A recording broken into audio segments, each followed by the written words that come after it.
Dans son allocution à l'occasion du premier anniversaire de la création de l'Alliance des États du Sahel, le chef de l'État malien et président en exercice de l'AES, le colonel Assimi Goïta, a déclaré que la création d'une banque d'investissement et d'un fonds de stabilisation est en cours et dans les jours qui suivent,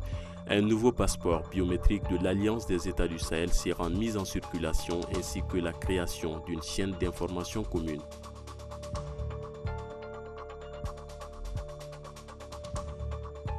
Tôt le mardi 17 septembre à Bamako, l'école de gendarmerie et une partie de l'aéroport ont été la cible d'attaques terroristes. Dans un communiqué en date du 19 septembre 2024, le gouverneur du district de Bamako a ordonné la fermeture de 7 marchés à bétail dans la capitale malienne pour raison d'ordre public.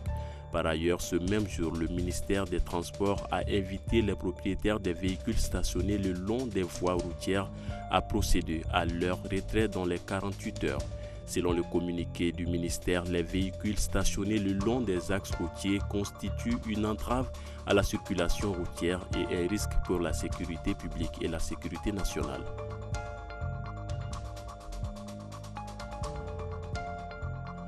Au Burkina Faso, l'exportation de l'amande de karité est suspendue jusqu'à nouvel ordre. Selon un communiqué conjoint du ministère du Commerce et celui des Finances, cette suspension a pour objectif de rendre disponible l'amande de karité utilisée comme matière première par les unités industrielles de transformation au niveau national.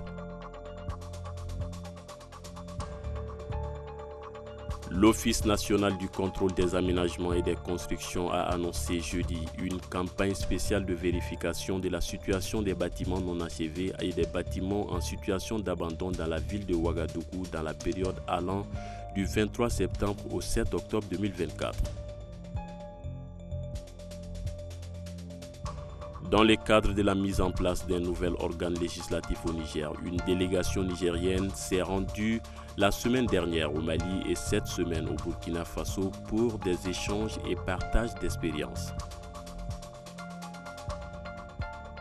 Initialement prévue le 2 octobre, la rentrée scolaire au Niger est reportée au 28 octobre prochain.